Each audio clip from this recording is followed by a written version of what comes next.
আজকে এমন একটা ম্যাথ করব যে ম্যাথটা আমাকে অনেকবারই প্যারা দিছিল।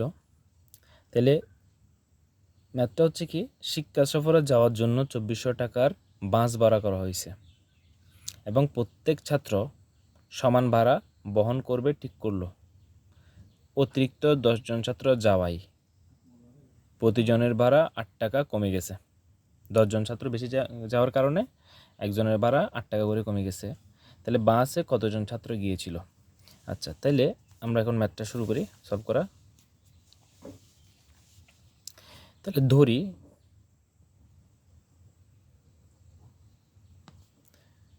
বাসে ছাত্র গিয়েছিল একজন, বাসে ছাত্র গিয়েছিল কয়জন? একজন ধরলাম, একজন। তাহলে যাওয়ার কথা ছিল কয়জন? যাওয়ার কথা ছিল কয়জনের? এখানে কিন্তু 10 জন বাড়তি আছে, তাহলে এমনি যাওয়ার কথা ছিল হচ্ছে আরও 10 জন কম যাওয়ার কথা ছিল, তাহলে এতজন। তাহলে বর্তমানে বাস ভাড়া হচ্ছে, বর্তমানে বাস ভাড়া একজনের ভাড়া, বর্তমানে একজনের ভাড়া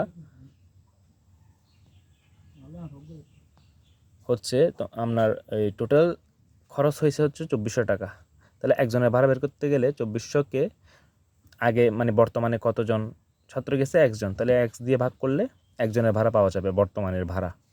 আর আগে পূর্বে যখন 10 জন কম গেছিল তখন বাস ভাড়া প্রতিজনের হবে কত? তাইলে টোটালকে এই যে যতজন যাওয়ার কথা ছিল অত দিয়ে ভাগ করে দিলে পাওয়া যাবে। তাইলে এখন আমাদের বাস ভাড়া, একজনের বাস ভাড়া হচ্ছে বর্তমানে এত টাকা করে গেছে, কিন্তু যখন 10 জন কম গেছিল তখন বাস ভাড়া ছিল হচ্ছে এতজন। তাইলে আমাদের প্রশ্নে আবার বলছে কি, যে অতিরিক্ত 10 জন যাওয়ার কারণে প্রতিজনের ভাড়া, একজনের ভাড়া 8 টাকা করে কমে গেছে। তাহলে বাস ভাড়া কমছে বর্তমানে বাড়তি যাওয়ার কারণে। আচ্ছা, তাইলে এইটা হচ্ছে কমে গেছে, এটা হচ্ছে ভাড়া যেটা কমে গেছে। বর্তমানে এই ভাড়াটাই তো একজনের ভাড়া, তো এটা যেহেতু কমে গেছে, এটা কিন্তু ভাড়া আগে কি ছিল? বাড়তি ছিল। 10 জন কম যাওয়ার কারণে তখন বাড়তি ছিল। তাহলে কতটুকু কমছে সেটা কেমনে বের করব? এই বাড়তিটা থেকে আমরা যদি ভাড়া যেটা কমছে সেটা যদি বাদ দিয়ে দিই, তাহলে কতটুকু কমছে? 8 টাকা করে কমছে। তাহলে প্রশ্ন মতে দিয়ে আমরা লিখতে পারি যে এই যে পূর্বে যে ভাড়াটা ছিল সেটা কিন্তু বাড়তি ছিল, আর বর্তমানে ভাড়া হচ্ছে এটা 10 জন বাড়তি যাওয়ার কারণে এটা কমে গেছে ভাড়াটা। তাহলে কতটুকু কমছে? 8 টাকা কমছে। তাহলে এটা সলভ করলে আমরা এক্সের মান বের করে আনতে পারবো। এক্সের মান যেটা আসবে সেটাই হচ্ছে বর্তমানে কতজন ছাত্র গিয়েছিল সেটা। আচ্ছা, তাহলে এটা সমাধান তো আশা করি করতে পারবো। আমাদের এইটুকু বোঝাটাই হচ্ছে ইম্পর্ট্যান্ট, বাকিটা তো সমাধান ইজিলি করা যায়, যে কারণে লসাগু টসাগু করতে হবে। আচ্ছা, আমি যদি 2400 উপরে, যেহেতু দুই জায়গায় 2400 আছে, তাহলে 2400 কমন নিয়ে ফেলি, তাইলে উপরে থাকবে 1, নিচে x মাইনাস 10, এখানে মাইনাস x উপরে 1 সমান 8। এই 2400কে ও পাশে গেলে ভাগ হয়ে যাবে, আর এখানে লসাগু করে ফেলবো। লসাগু করলে x ইন্টু x মাইনাস 10, তাইলে এখানে থাকবে হচ্ছে কত? x মাইনাস x চলে গেলে এটা প্লাস 10 সমান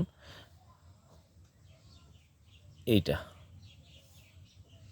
এখন যদি আমরা হিসাব করি প্লাস মাইনাস চলে যাবে, এখানে x স্কোয়ার মাইনাস 10 উপরে থাকতেছে 10 সমান এ পাশে 3 8 24, 300 এইভাবে। এখন আর গুণন করতে হবে, এটার সাথে 1 গুণ করলে x স্কোয়ার মাইনাস 10 সমান হচ্ছে 300 এর সাথে 10 গুণ করলে 3000। এখন আচ্ছা সরি, এখানে এই যখন ব্র্যাকেট তুলবো x স্কোয়ার মাইনাস 10x হবে, 10x।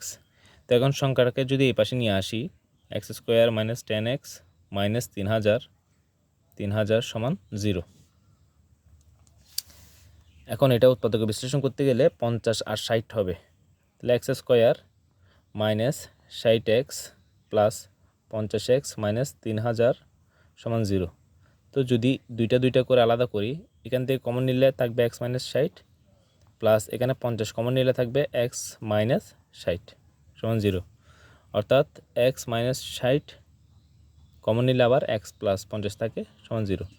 এখন এখানে আমরা এক্সের ভ্যালু পাচ্ছি 60, আবার এক্সের ভ্যালু দুইটা পাচ্ছি, একটা হচ্ছে 60, একটা হচ্ছে -50। তো -50 সেটা কিন্তু গ্রহণযোগ্য না, কারণ সংখ্যা কখনো মানে ছাত্রের সংখ্যা কখনো ঋণাত্মক হতে পারবে না। তো যার কারণে ওই শিক্ষা সফরে টোটাল কয়জন ছাত্র গিয়েছিল? 60 জন ছাত্রই গিয়েছিল, এটাই আনসার। তো এইভাবে আমরা ম্যাথটা সলভ করতে পারি।